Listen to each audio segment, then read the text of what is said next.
অস্ট্রেলিয়ার মাটিতে tiger leg স্পিনারের গর্জন। প্রথম সুযোগেই বাজিবাদ করলেন রিশাদ হোসেন। বিগ ব্যাশের অভিষেকেই তিনি এখন সেরার দৌড়ে। ক্রিকেট তাসমানিয়ার বর্ষসেরা হওয়ার পথে বাংলাদেশের এই তরুণ তুর্কি।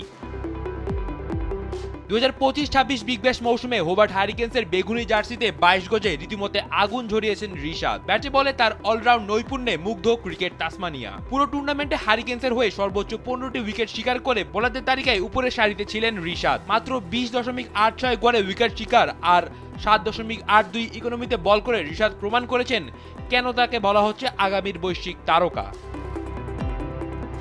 রিশাদের 26 রানে 3 উইকেটের শিকারে সেই স্পেলটি এখনো ভক্তদের চোখে লেগে আছে। আর এই দুর্দান্ত পারফরমেন্সের স্বীকৃতি মিলল এবার। বর্ষসেরা খেলোয়াড়ের মনোনয়ন তালিকায় নাথান এলিস, ক্রিস জর্ডান এবং নিখিল চৌধুরীর মতো তারকাদের সাথে জায়গা করে নিয়েছেন রিশাদ। ক্রিকেট তাসমানিয়া তাদের ওয়েবসাইটে জানিয়েছে, হোবার্ট হ্যারিকেন্সের হয়ে প্রথম বছরেই অবিশ্বাস্য এক মৌসুম কাটিয়েছেন বাংলাদেশি এই লেগ স্পিনার। এখন দেখার বিষয় অস্ট্রেলিয়ার মাটিতে প্রথম বাংলাদেশি হিসাবে এই মর্যাদাপূর্ণ পুরস্কারটি রিশাদ নিজের করে নিতে পারেন কিনা। ডেস্ক রিপোর্ট, সময়ের আলো।